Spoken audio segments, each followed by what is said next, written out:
Sir? Sir? What happened? Nothing. But you look very tensed. എല്ലാം അങ്ങ് വിചാരിച്ച പോലെ നടന്നില്ലേ? ഞാൻ പറഞ്ഞ കാര്യങ്ങൾ ശരിയല്ലേ? സാർ ഇന്ന് ന്യൂയോർക്കിൽ പറഞ്ഞതും ഇന്നിവിടെ സംഭവിച്ചതും എല്ലാം സത്യമല്ലേ? അതെ.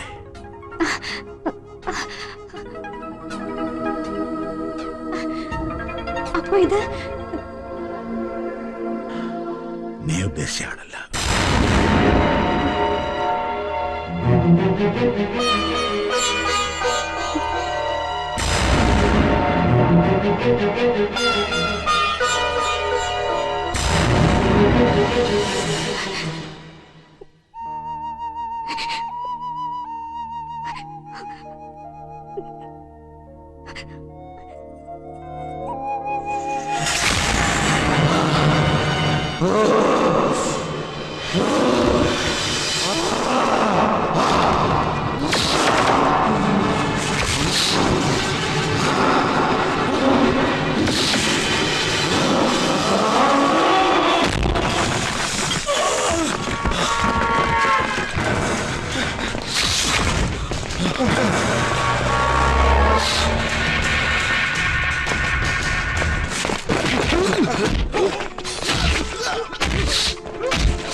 कौन भेजा तुम्हें? बोल।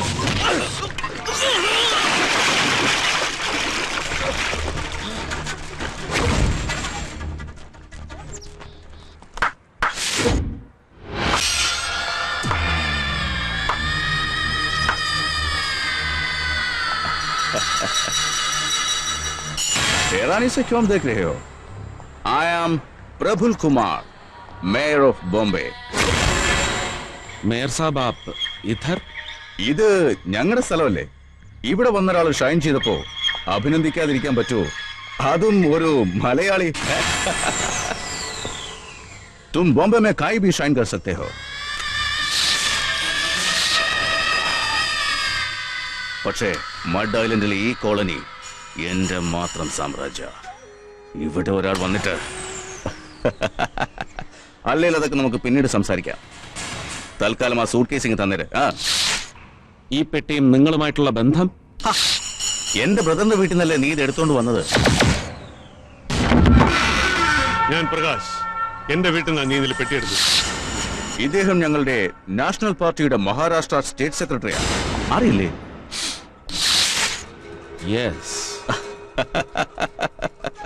അപ്പൊ ഈ ഫയൽസിലെ എം സാബ് നിങ്ങളാണല്ലേ? മേയർ സാബ്. You said it. ഇവൻ മിടുക്കനാ. നീ മിടുക്കനാ. നീ ഞങ്ങളുടെ മർമ്മത്ത് തന്നെ പിടിച്ചു. വാ. പക്ഷേ ഇവിടെ അന്യനാട്ടിൽ വന്നിട്ട് ഒരു മലയാളി തന്നെ ഒരു മലയാളിയെ തകർക്കണോ? നിർത്തടാ. കുറെ നേരമായി മലയാളി മലയാളി എന്ന് പറയുന്നു. പിറന്ന നാടിനെ പെറ്റമ്മയെ പോലെ കാണുന്നവനാ മലയാളി. ആ പേര് പറഞ്ഞ് ഞെളിയാൻ നിനക്കെന്താ അവകാശം? ഈ നാട്ടിൽ വന്ന് ഇവിടുത്തെ മേയർ വരെ ആയതിൽ നിന്നെ ബഹുമാനിച്ചിരുന്നവനാ ഞാൻ. ആ എന്റെ കയ്യിൽ തന്നെ വന്നിരിക്കുന്നു നിന്റെ അന്ത്യം.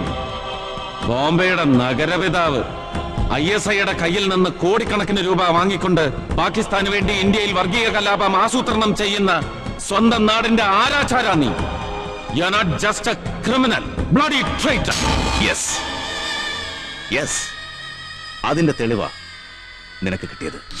ഇത് മാത്രമല്ലടോ, ഞെട്ടിക്കുന്ന തെളിവുകൾ വേറെയുമുണ്ട്.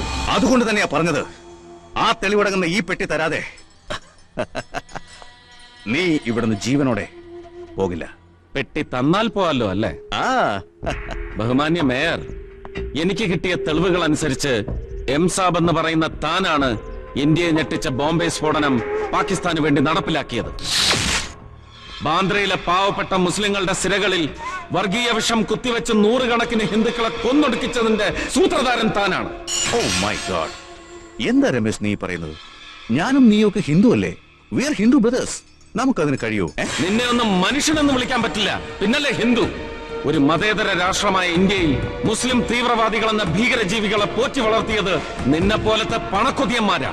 പണം പറ്റിക്കൊണ്ട് ശത്രുരാജ്യത്തിനു വേണ്ടി മാതൃരാജ്യത്തെ ഒറ്റുകൊടുക്കുന്ന നിന്നെ പോലത്തെ തന്തയ്ക്ക് പറക്കാത്ത ഹിന്ദുക്കളെയാണ് ആദ്യം കൊന്നൊടുക്കേണ്ടത്.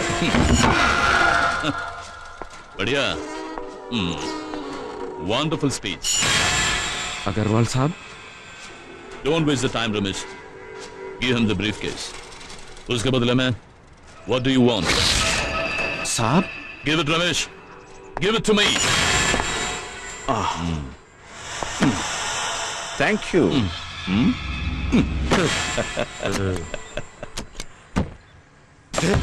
इसमें नहीं है document. What? Where are the documents? Where are the documents? എവിടെയാണ് ഡോക്യുമെന്റ്സ്? അതെത്തേണ്ടടുത്ത് എത്തും. നീ എന്നെ ചതിച്ചു.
പന്നനാറി, നിനക്കിത് എന്താണ് പറ്റിയത്? എടാ ഏരടാ, എടാ ഏരടാ, എടാ ഏക്കാൻ.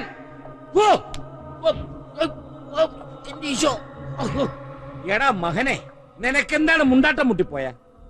അതാ നിന്റെ നാക്കാൻ മൂസത് പറിച്ചെടുത്ത? അതാ നീ വരെ മരുന്ന് കൊടുത്ത് കയറ്റിയ? അല്ല, എന്നെ കടാലെടുത്ത് കയറ്റുമല്ല. ആഹാരം കൊടുത്തിട്ട് കഴിക്കുന്നില്ലപ്പാ, ഇതെന്ത് പറ്റി?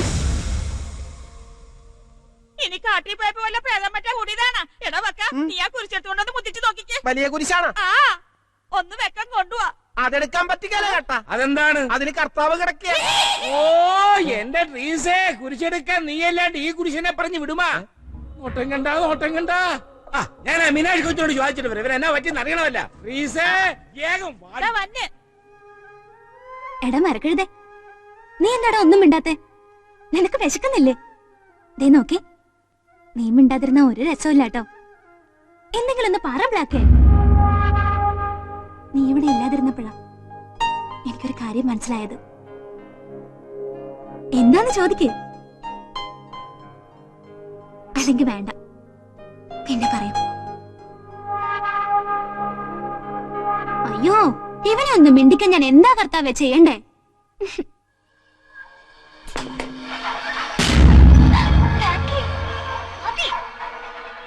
നീ ഇത് കണ്ടോ? മീനു ചേച്ചി ഷൂട്ട് ചെയ്തതാ. ബ്ലാക്ക് കലക്കിയിട്ടുണ്ട്. കൊച്ചിനും ഇതുപോലെ നല്ല അസ്തർ വാങ്ങി പൂശിക്കൂടെ? അത് ബോംബെയിലേ കിട്ടൂ. എന്നാ നമുക്ക് ബോംബെക്ക് പോവാം. ഞങ്ങ തമ്മി ഇഷ്ടാണെന്ന് തുറക്കാര് പറയണത് കള്ളമല്ല, സത്യാണ്.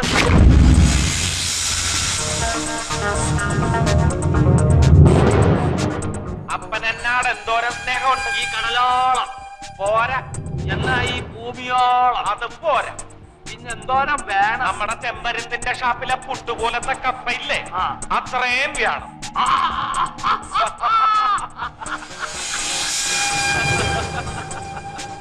ഞാൻ പറഞ്ഞത് പുളൂസല്ല, സത്യമാണ്. അവനിട്ട് പ്ലാന്റടാ, പ്ലാന്റിക്കൂടാ. അതൊന്നുകൂടെ പ്ലേ ചെയ്തേ. എന്താ പറഞ്ഞേ? പ്ലേ ചെയ്യാനോ? മൂസദിന്റെ അടുത്ത് പോയി ഇംഗ്ലീഷും പഠിച്ചോ? ബ്ലാക്ക് ചെയ്ത് എന്ത് ചെയ്യാനാ? ഒന്നുകൂടെ പറഞ്ഞേ. പ്ലേയിങ്ങും ചെയ്യാൻ. ഇപ്പോഴും എന്റെ മനസ്സ് പറയുന്നു ഈ ബ്ലാക്ക് രമേശ് ശർമ്മയാണെന്ന്, എന്റെ സ്വന്തം രമേശാണെന്ന്. ഇല്ല, എന്റെ അന്വേഷണം നിർത്താറായിട്ടില്ല. ഞാനും പറഞ്ഞതിപ്പോ രമണന്റെ ചന്ദ്രികയുടെ കഥ പറഞ്ഞ പോലെ ആവുക. ചന്ദ്രിക ഇപ്പൊ രമണൻ കാത്തിരിപ്പുണ്ടാവും. ചന്ദ്രിക കുഞ്ഞ്, അല്ല മീനാക്ഷി കുഞ്ഞ്. ആ, ഞാൻ പോയി നോക്കി. ഇപ്പൊ അവൻ മാത്രമേ വീട്ടിലുള്ളു. ശരി, ഞാനും കൂടെ കൂട്ടിന് വന്നാ. ഏയ് വേണ്ട. അപ്പൊ ഞാൻ പോവാവല്ലേ? അയ്യോ എന്റെ അമ്മ, അയ്യോ.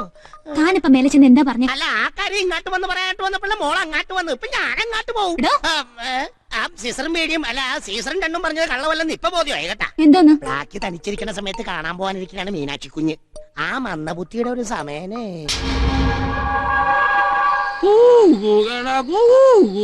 പെണ്ണെ, നിന്റെ കൊട്ടയിലെ മീനെന്തടി അരയത്തി പെണ്ണെ, അരയത്തി പെണ്ണെ. മോനെ, നീ ഉറങ്ങിയോടാ ബ്ലാക്ക്? എന്റെ മകൻ ഉറങ്ങിയില്ലായിരുന്ന? ആടാ, ഇങ്ങോട്ട് വാടാ, ഇങ്ങോട്ട് വാ, ഇരിക്ക്. അപ്പൻ എന്നൊക്കെയാണ് കൊണ്ടുവന്നിരിക്കുന്നത് നോക്ക്. നമ്മളെ ചെമ്പരത്തിന്റെ ഷാപ്പിൽ നിന്നാണ്. നല്ല ഒന്നാന്തരം തലയാണ്, 2 കിട്ടിയുള്ളു കേട്ടാ. ആ, അപ്പവും കക്കായിറച്ചി.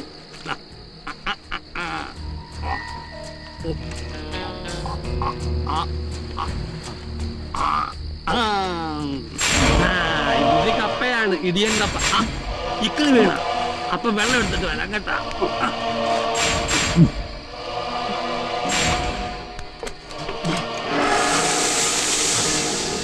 വെള്ളം കുടിയടാ മകനെ, ഇക്കിള് പൊട്ട്. പൊട്ട് കുടിച്ചോ.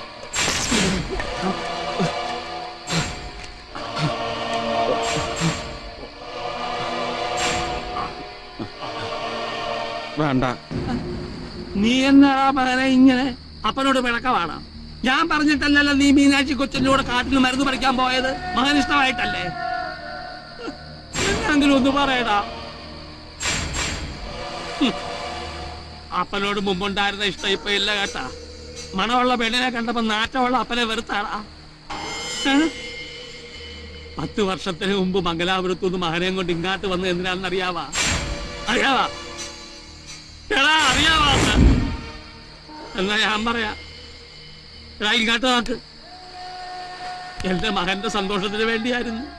എന്നെ ജീവനായിട്ട് കണ്ട ആളായിരുന്നു അവിടുത്തെ മുതലയാര്. എന്നാട് പോവല്ലേ എന്ന് എന്റെ കാല് പിടിച്ചു പറഞ്ഞതാണ്.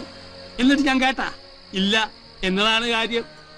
എനിക്കെന്റെ മകനാണ് വലുത്. എനിക്ക് നീ അല്ലാണ്ട് ആരാടാ ഉള്ളത്? ഈ പറഞ്ഞത് ഒന്നും ശരിയല്ല. മീനാക്ഷി ആകെ തെറ്റിദ്ധരിച്ചിരിക്കുകയാണ്. തെറ്റിദ്ധരിച്ചതല്ല സർ, സത്യവും കൃത്യവുമായ വിവരങ്ങളാ.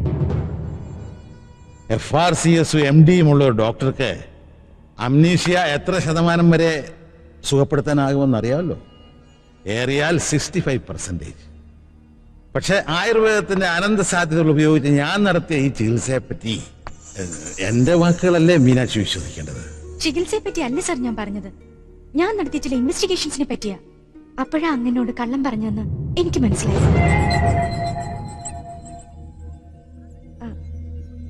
ഞാൻ ഇന്നലെ മംഗലാപുരത്ത് പോയി ഒരു മുതലയാരെ കണ്ടിരുന്നു. ഏത് മുതലയാര്? 10 വർഷം മുൻപ് ഈ ബ്ലാക്കും പത്രോസും ആ മുതലയാരുടെ കൂടെയായിരുന്നു. ദൈവതുല്യനായിട്ടാ ഞാൻ അങ്ങേ കാണുന്നത്. അന്ന് ചികിത്സ കഴിഞ്ഞപ്പോ എന്നോട് പറഞ്ഞത് പൂർണ്ണമായി ഞാൻ വിശ്വസിച്ചു. അങ്ങേ ഞാൻ എത്രത്തോളം ബഹുമാനിച്ചിരുന്നു. പക്ഷെ ഇങ്ങനൊരു ചതി അങ്ങിൽ നിന്ന് ഞാൻ പ്രതീക്ഷിച്ചില്ല. ചതിയോ? എന്താ അസംബന്ധാണ് കുട്ടി ഈ പറയുന്നത്? വൈദ്യശാസ്ത്രം മനുഷ്യ നന്മയ്ക്ക് വേണ്ടിയാണെന്ന് വിശ്വസിക്കുന്ന ഒരാളാണ് ഞാൻ. സമ്മതിച്ചു.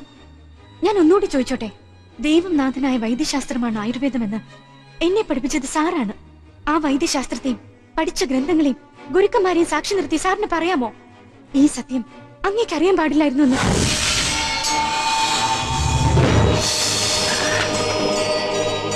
പറയൂ സർ, അങ്ങേക്ക് അറിയില്ലായിരുന്നോ? അറിയില്ലായിരുന്നോ? അറിയാമായിരുന്നു. പിന്നെ എന്നിൽ നിന്ന് എന്തിനിത് മറച്ചു വെച്ചു? എനിക്കതറിയണം. ഈ പ്രപഞ്ചത്തിലുണ്ടെന്ന് വിശ്വസിക്കുന്ന അനാഥപ്രദങ്ങളുടെ കൂട്ടത്തില് ഒരാളുടെ വരാതിരിക്കാൻ. മനസ്സിലായില്ല. നിന്റെ ജീവൻ രക്ഷിക്കാൻ വേണ്ടി, നിനക്കൊരു ദുർമരണം സംഭവിക്കാതിരിക്കാൻ വേണ്ടി.